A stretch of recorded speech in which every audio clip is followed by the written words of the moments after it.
Hi అండి. ఈరోజు వీడియోలో అయితే బేబీ ఫ్రాక్ అయితే చూపిస్తున్నాను. కటింగ్ ఎలా చేసుకోవాలనేది ఈ వీడియోలో చూపిస్తున్నాను. స్టిచ్చింగ్ వీడియో అయితే నెక్స్ట్ వీడియోలో అప్లోడ్ చేస్తాను, చూసేయండి. మరి ఇక్కడ చూపిస్తున్నట్టుగా ముందు ఒక స్ట్రైట్ లైన్ అయితే వేసుకోవాలి. ఇది 4 to 5 ఇయర్స్ పాపకైతే నేనైతే స్టిచ్ చేస్తున్నాను. 21 ఇంచ్ అయితే చెస్ట్ లూజు, నడుము లూజ్ అయితే 20 ఇంచులు అనమాట. అయితే పొడవు వచ్చేసి షోల్డర్ టు కింద నడుము వరకు అయితే 10 ఇంచెస్ అయితే పెడుతున్నాను అనమాట పొడవు. ఇక్కడ చూస్తున్నారు కదా, 21 ఇంచెస్కి అయితే చెస్ట్ లూజ్ మార్కింగ్ చేస్తున్నాను. ఒక 2 నుండి 2.5 ఇంచుల వరకు అయితే 2.5 ఇంచుల వరకు అయితే ఒక మార్కింగ్ ఖర్చుల కోసం పెట్టేశాను. ఇక్కడ 5 ఇంచెస్ వరకు అయితే నడుము లూజు, ఒక 1 ఇంచు డాట్స్ వేసుకోవడానికి, 2 ఇంచెస్ అయితే ఖర్చుల కోసము కుట్లు వేసుకోవడానికి అయితే పెడుతున్నాను అనమాట. ఇలా స్ట్రైట్ లైన్లో అయితే వేసేసుకోవాలి. నేను 5 ఇంచెస్కి అయితే మార్కింగ్ చేస్తున్నాను. చంక డౌన్ వచ్చేసి 5 ఇంచెస్ పెట్టుకుంటే సరిపోతుందనమాట. ఇక్కడ పావు తక్కువ 2 ఇంచులు అయితే నెక్ కోసం అయితే వెడల్పుగా పెట్టుకుంటున్నాను. డీప్ వచ్చేసి మాత్రం ఇలా స్ట్రైట్ లైన్ వేసుకున్న తర్వాత డీప్ వచ్చేసి 3.5 నుండి 4 ఇంచెస్ మాత్రమే పెడుతున్నాను అనమాట. అయితే 4 ఇంచెస్ పెడితే మనకు 3.5 అయితే వస్తుంది. ఇలా ఫ్రంట్ నెక్ అయితే చిన్న కర్వ్ ఇచ్చి అయితే డిజైన్గా నెక్ అయితే పెట్టేశాను. ఇప్పుడు 3 ఇంచెస్కి అయితే షోల్డర్ మార్కింగ్ చేశాను అనమాట. ఇలా రౌండ్ తిప్పేసుకుంటే సరిపోతుంది. నేను దీనికి బుట్ట చేతులు పెడదామనుకుంటున్నాను కాబట్టి 5 ఇంచెస్ పెట్టాను అనమాట. ఇలా స్ట్రైట్గా ఒక లైన్ అయితే కట్ చేసేసుకున్న తర్వాత ఎక్స్ట్రా అంతా కూడా కట్ చేసుకొని ఈ విధంగా ఈ మార్కింగ్ మీది నుండే కట్ చేసుకోవాలి. ఇలా కట్ చేసుకుంటే మనకు పర్ఫెక్ట్గా వస్తుందన్నమాట. స్టిచ్చింగ్ చేసినా కూడా ఇక్కడ కూడా ఎక్కువ తక్కువ లూజులు లేకుండా పర్ఫెక్ట్గా ఉంటుంది. ఇలా ఖర్చులు పెట్టుకుంటే ఫ్రంట్ బ్యాక్ డాట్స్ కోసం అనమాట. ఇక్కడ వచ్చేసి ఫ్రంట్ నెక్ ఒకటే మార్కింగ్ చేసాం కదా, ఇలా రౌండ్ నెక్ కొంచెం పైనకైతే ఇలా మార్కింగ్ చేసి అయితే కట్ చేసేస్తున్నాను. ఇది బ్యాక్ నెక్ అనమాట.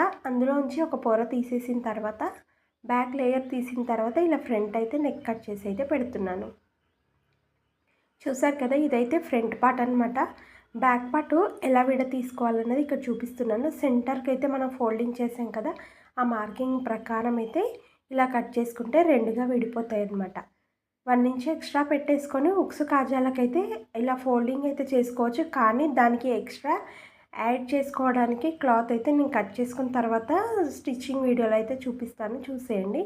ఇక్కడ హ్యాండ్స్ అయితే 3 ఇంచెస్ అయితే తీసుకుంటున్నాను నేను. 3 ఇంచెస్ తీసుకున్న తర్వాత బుట్ట చేతులు కదా, 2.5 ఇంచులు పైకి తీసుకుంటున్నాను. ఇలా 5 ఇంచెస్ అయితే బుట్ట కోసం అయితే తీసుకుంటున్నాను.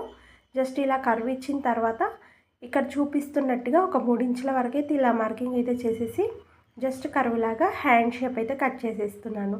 బుట్ట అయితే చాలా బాగా కుదిరింది. స్టిచ్చింగ్ వీడియో మన ఛానల్లో ఉంది, తప్పకుండా చూసేయండి. మరి ఇక్కడ చూపిస్తున్నట్టుగా ఇలా మార్కింగ్ అయితే వేసేసుకోవాలన్నమాట. నేను ఎక్కడ కూడా లైనింగ్ అనేది యూజ్ చేయట్లేను, ఎందుకంటే ఈ క్లాత్ చాలా మందంగా ఉంది. లైనింగ్ అయితే మనకు అవసరం లేదనమాట, కాటన్ కాబట్టి. ఇక్కడ చూపిస్తున్నట్టుగా హ్యాండ్స్ బ్యాక్ ఫ్రంట్ కటింగ్ అయితే అయిపోయింది కదా.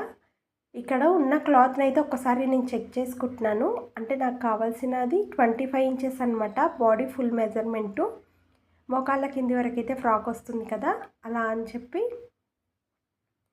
మోకాళ్ళ కింది వరకు వచ్చేలాగైతే నేనైతే ఇక్కడ మార్కింగ్ చేస్తున్నాను. ఇలా ఎంత ఎక్స్ట్రా ఉంది చూసుకోవాలన్నమాట. ఇలా చూసుకున్న తర్వాత పొడవు ఎంత వరకు ఉందో చూసుకొని, నాకు 25 ఇంచెస్ వరకే కావాలి కదా, మిగిలిన ఎక్స్ట్రా క్లాత్ అంతా కూడా కట్ చేసేసుకొని ఈ మిగిలిన పీస్ అనేది సైడ్కి జాయింట్ చేసేసుకుంటే కుచ్చులు అనేవి ఒక 2-3 ఎక్స్ట్రా వస్తాయి కదా, నిండుగా వస్తాయని చెప్పి ఇదైతే స్ట్రైట్ లైన్ కట్ చేసేసుకొని ఇక్కడ చూపిస్తున్నట్టుగా పక్కన అయితే వేసేసుకొని స్టిచ్ అయితే వేస్తాను అనమాట.